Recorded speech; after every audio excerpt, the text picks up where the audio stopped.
when I appointed him as Minister of Internal Affairs, he tried to deal with a problem that has been destabilizing Uganda since independence. The problem of accurate identification of Ugandans, especially the voters. People don't know that part of the instability of Uganda was caused by this.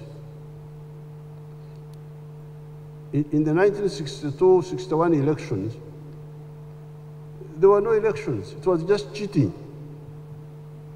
by UPC and Kabaka Yeka. And the UPC would sing about it. Kuchanga karuru, kuchanga, that they would kuchanga. Twatera karuru, shahemwene ekstreka, kuzaika, mnano bote yako machi wanuka. Hurroka, hurroka, hurroka, hurre, hurroka, hurraka, Uganda Congress. They were very proud, the UPC, that they had cheated. When we defeated these groups, 1994, for the CA, we made it our priority to remove all possibility of cheating. That's why we introduced one ballot box, one ballot paper.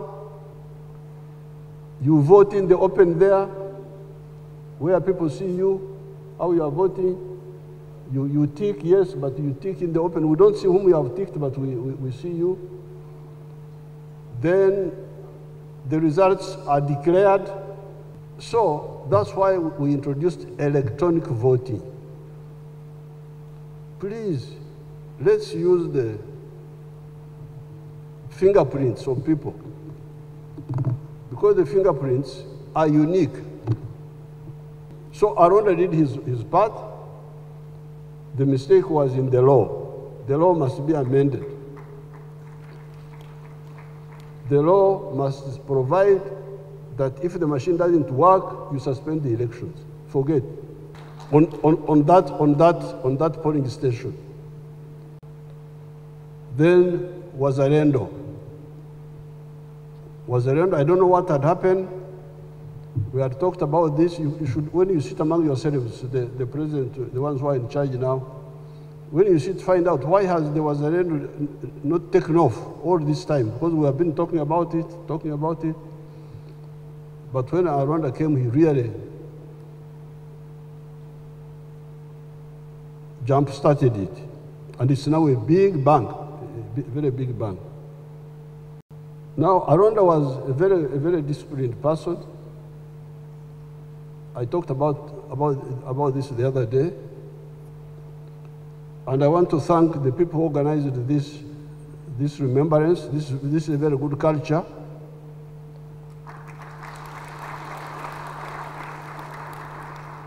Because when you do this, first of all, you do justice to the people who sacrificed, so that people know what they did. And now we have done justice to General Aranda. But secondly, you also learn the people who are not there, they benefit. They learn what the one who departed did.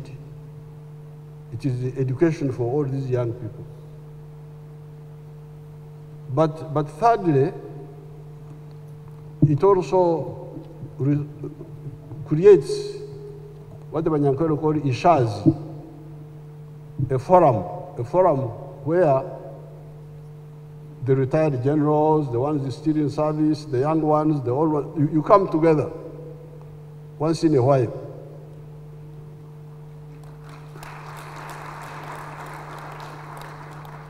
So I want to congratulate the people who organized this, CDF and the ministry. I want to really to congratulate you, because this is part of building the spirit of oneness.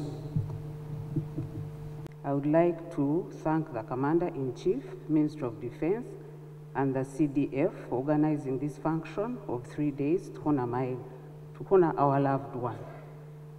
By the time my husband passed on, we were about to make 20 years in marriage.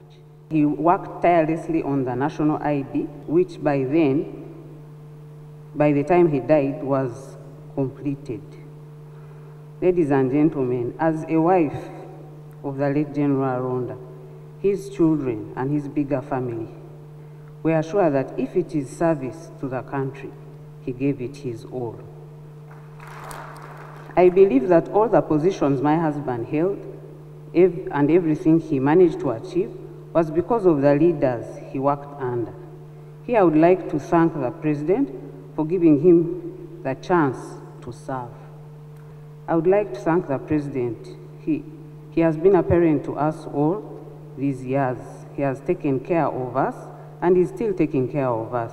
May God bless you. May God continue to bless you, Muzee. I would like to thank the Minister of Defense for organizing this function, as a family appreciate. I would like to thank the CDF, General Mohoz Kainerugaba, for honoring my husband and chairing the steering committee that organized this function. The late General Ronda made a shining impact on the leader that we have today. He mobilized the entire country. He laid the firm foundation that we are standing on today and set it rolling. And this is why we are here and celebrating his shining impact, but under the command of our leader, His Excellency the President.